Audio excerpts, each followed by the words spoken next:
DP Angkatan 10 Kabupaten Bone. Terima kasih yang sebesar-besarnya karena pada kesempatan ini Bapak meluangkan waktu untuk diwawancarai terkait tugas calon guru penggerak Angkatan 10 ini. Saya akan melakukan wawancara kepada Bapak terkait pengambilan keputusan berdasarkan nilai-nilai kebajikan universal yang Bapak laksanakan di sekolah. Bapak siap untuk diwawancarai? Ya, siap. Baik, pertanyaan pertama. Selama ini Bapak mengidentifikasi kasus-kasus yang merupakan dilema etika atau rujukan moral? Ya, jadi selama ini saya sebagai penanggung jawab di sekolah SD Pres 12 dan 9 Macana di sini dalam hal itu ketika ada kasus itu saya identifikasi dari beberapa kasus itu kemudian yang mana termasuk dilema etika. Ya. Berikutnya yang kedua, selama ini bagaimana Bapak menjalankan pengambilan keputusan di sekolah Bapak, terutama untuk kasus-kasus di mana ada dua kepentingan yang sama-sama benar dan sama-sama mengandung nilai-nilai kebajikan? Ya, jadi terkait dengan itu ketika ada kasus yang keduanya sama-sama langsung adalah hal yang baik, maka dalam hal itu saya dalam hal itu memutuskan saya bukan sepihak sendiri. Saya harus mencari masalah-masalah itu, saya mencari informasi baik dari seluruh stakeholder yang ada di sekolah, baik dari guru, orang tua siswa, komite dan siswa itu sendiri. Dari mana asalnya masalah itu, kemudian itu tadi setelah identifikasi ya kita cari informasi lagi supaya informasi itu apakah benar atau tidak. Itu. Baik Pak. Kemudian prosedur seperti apa yang biasa Bapak lakukan selama ini? Jadi langkah atau prosedur yang saya lakukan terkait dengan bagaimana memutuskan sebuah kasus atau masalah itu, tentunya tadi yang pertama adalah mengidentifikasi, kemudian mencari informasi.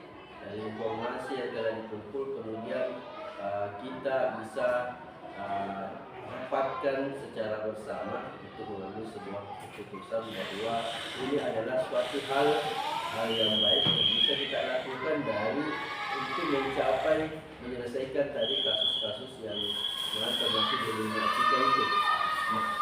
Baik Pak. Selanjutnya, hal apa yang selama ini Bapak anggap efektif dalam pengambilan keputusan pada kasus dilema etika, Pak? Dalam hal yang efektif dalam memutuskan sebuah dilema etika itu tidak lain itu adalah transparansi, ya. Kemudian keterbukaan terhadap masalah itu, dan kemudian dikajilah kita untuk mengambil sebuah keputusan yang lebih baik, transparansi dan informasi kepada pihak-pihak yang bisa kita libatkan.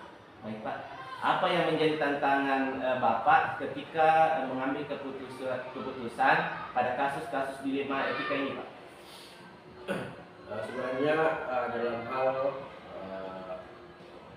kasus dilema etika itu terkait dengan tantangan kita kan banyak bisa terjadi. Persoalan yang pertama adalah memang karena waktu, ya, membutuhkan waktu yang begitu lama karena kita mengidentifikasi, mencari informasi, kemudian mengumpulkan lagi termasuk jawab atas stakeholder untuk yang bagaimana kita untuk mencapai lebih baik terkait dengan kasus dilema etika itu.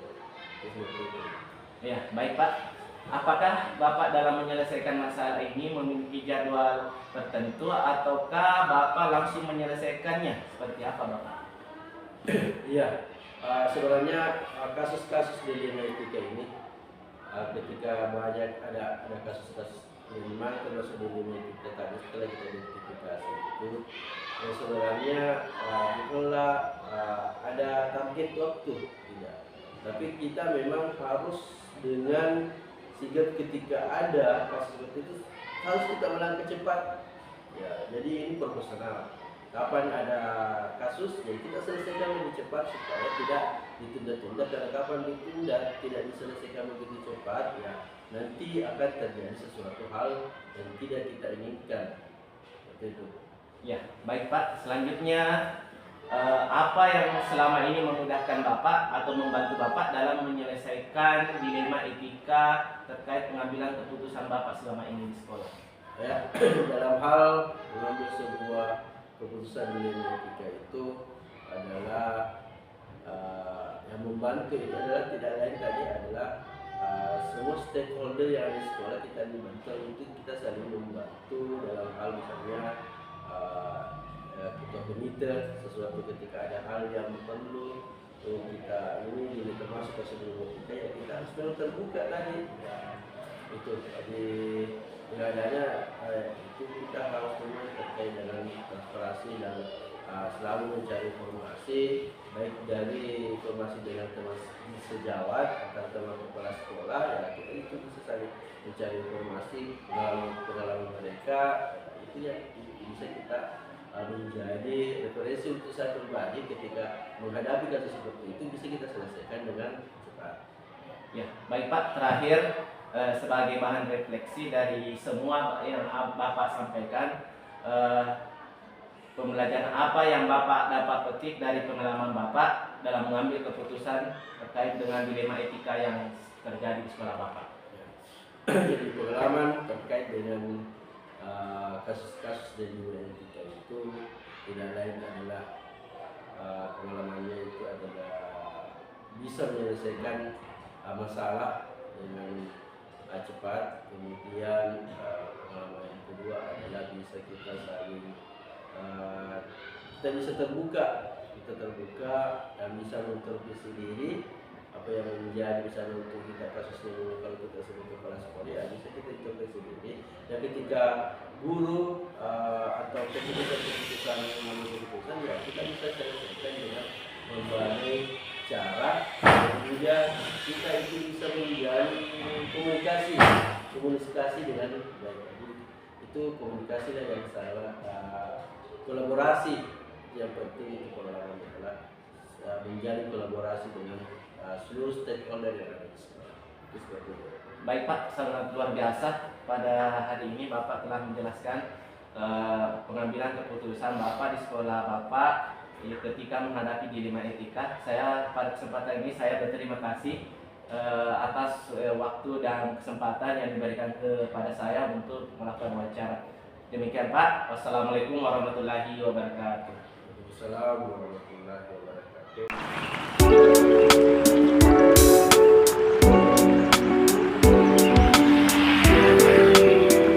Assalamualaikum warahmatullahi wabarakatuh. Waalaikumsalam warahmatullahi wabarakatuh. Selamat pagi Pak. Selamat pagi. Perkenalkan saya dari CGP Angkatan 10 akan mewawancarai Bapak terkait pengambilan keputusan berdasarkan nilai-nilai kebajikan universal. Pada kesempatan ini saya berterima kasih yang sebesarnya kepada Bapak karena sudah meluangkan waktu dan kesempatannya. Baik Pak, saya pertanyaan pertama. Selama ini Bapak dalam mengelola sekolah, apakah Bapak mengidentifikasi kasus yang merupakan dilema etika atau ditujukan moral Pak? Sebenarnya dua-duanya ada pernah. Yang pertama dulu mungkin ini adalah bidang moral sekolahnya, ya, yaitu pernah pergantian penjaga sekolah. Baru buat kayak 5 bulan bertugas, dia buat permasalahan dengan siswa, sehingga kami selaku pimpinan kami cepat mengambil keputusan terkait dengan apa yang diperbaiki oleh penjaga kami.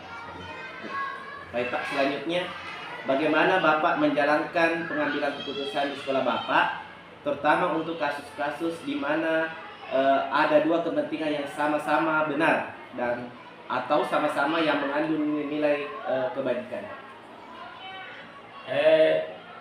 Terkait tadi dengan permasalahan ini, satu sisi sekolah sangat sangat membutuhkan yang namanya penjaga sekolah, apalagi sekolah 25 tahun ini sangat luas, dan 2 juga sekolahnya.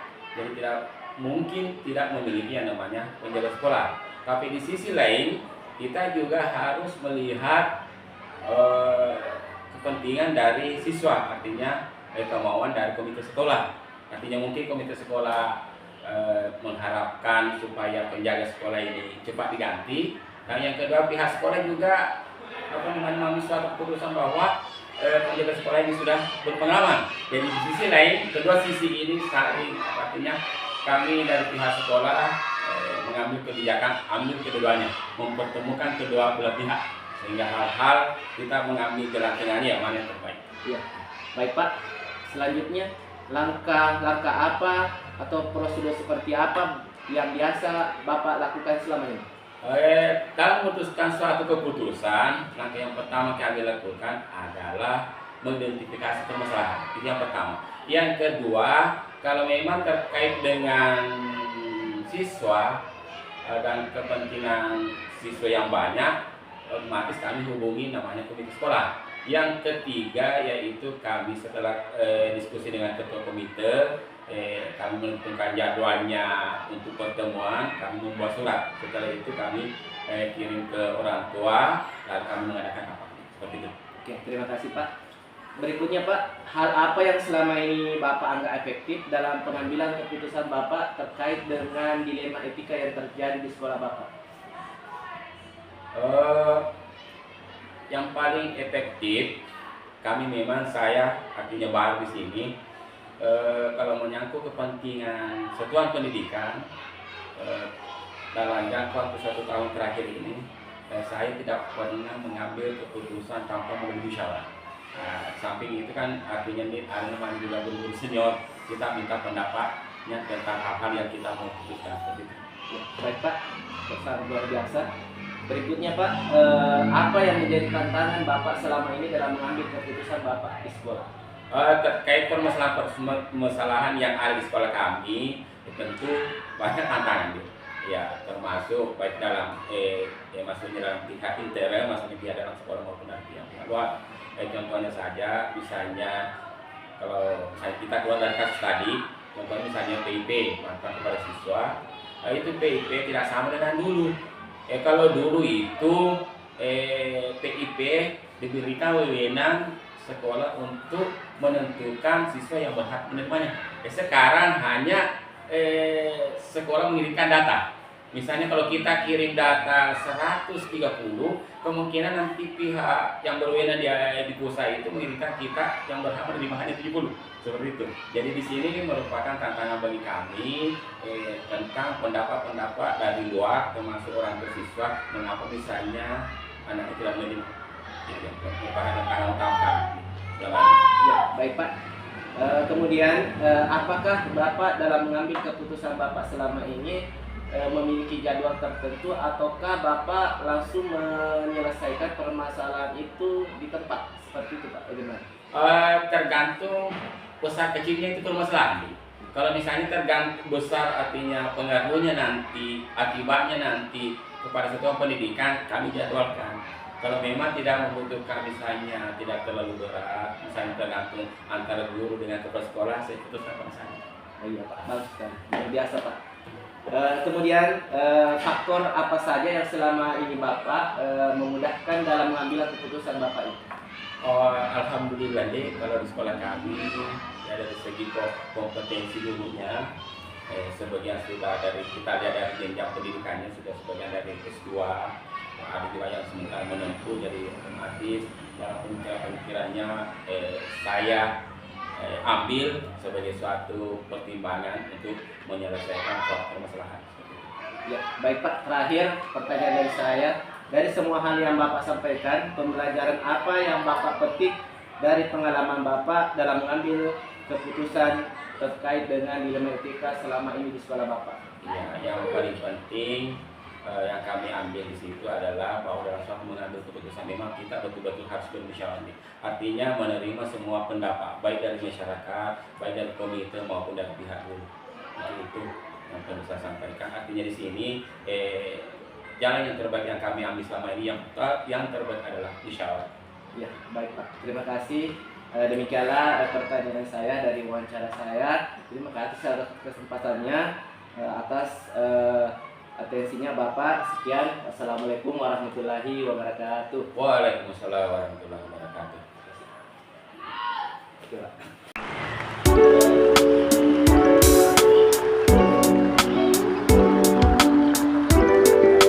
Assalamualaikum warahmatullahi wabarakatuh. Waalaikumsalam warahmatullahi Kurang sekali wabarakatuh. nak. Selamat pagi Pak. Pagi. Bagaimana kabar Bapak hari ini? Alhamdulillah baik. Bapak gimana kabar? Alhamdulillah baik. Terima kasih yang sebesar-besarnya kepada Bapak. Izin perkenalkan diri. Saya dari CGP Angkatan 10.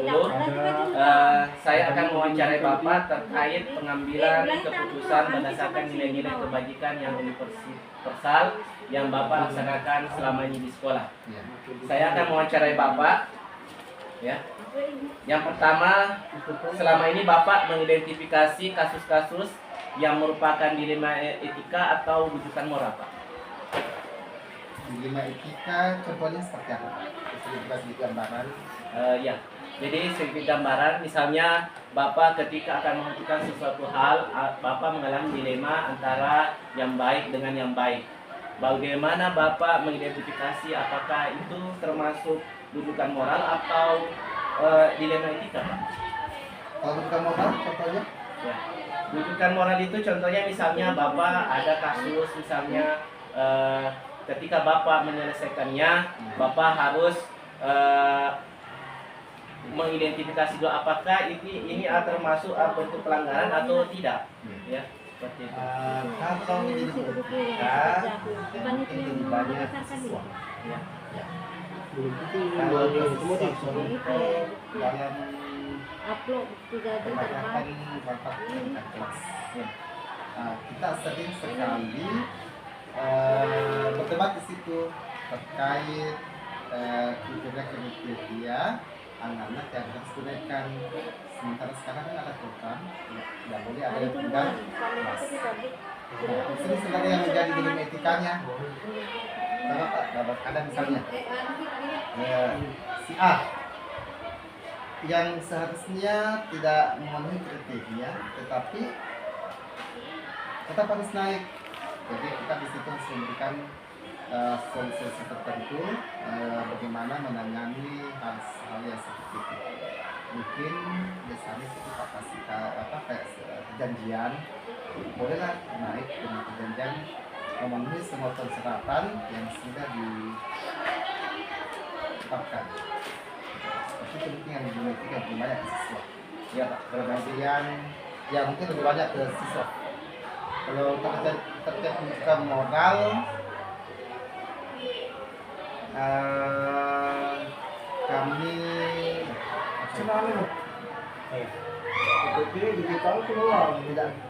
jarang menunjukkan. Next. Baik Pak, selanjutnya bagaimana Bapak menjalankan pengambilan keputusan Bapak ini, terutama untuk kasus-kasus di mana ada dua kepentingan yang sama-sama benar atau sama-sama mengandung nilai kebajikan. Bagaimana Bapak melaksanakan? Mengambil keputusannya. Misalnya, Contoh misalnya Bapak harus mengambil keputusan, namun ada nilai berbenturan di situ, nilai yang baik juga benturan. ya, nilai yang berbaik. Dan ke mana ini? Terhadap guru? Ya, seperti terhadap guru atau terhadap siswa. Kalau guru dengan sertifikasi, ya,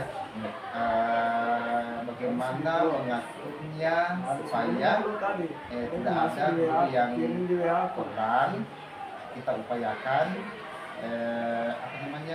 istilahnya dalam mengambil keputusan itu betul-betul harus tepat, tanpa harus ada yang mengorbankan. Jadi mungkin kita harus mencari solusi seperti itu. Mungkin ada salah satu guru yang korban dalam hal misalnya harus mempunyai tugas tambahan yang lain, tetapi juga harus ada guru yang kita selamatkan. Artinya dua-duanya bisa tetap jalan, tetapi memang harus ada konsekuensinya. Ya, baik Pak. Selanjutnya langkah apa yang Bapak biasa lakukan selama ini dalam menjalankan keputusan Bapak? yang kedua itu pendekatan. Saya lebih ke pendekatan emosional dengan yang bersangkutan. Nah, setelah itu, setelah melakukan pendekatan, mari kita melakukan musyawarah secara umum. Nanti kita ambil keputusannya di situ. Baik Pak, sangat luar biasa. Selanjutnya, hal apa yang Bapak anggap efektif dalam menjalankan keputusan yang Bapak putuskan terkait kasus dilema etika, Pak? Kalau yang paling yang paling ini, saya lebih itu tadi saya bilang lebih ke pendekatan Islam untuk para orang. Kemudian tetap objektifnya adalah musyawarah. Ya. Baik Pak, apa yang kira-kira Bapak alami, tantangan apa yang Bapak hadapi dalam mengambil keputusan Bapak ini terkait dengan dilema etika, Pak? Tantangannya adalah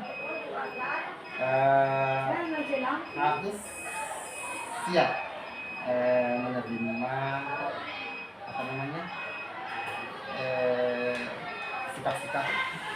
sikap-sikap maksudnya sikap-sikap teman terkait keputusan itu.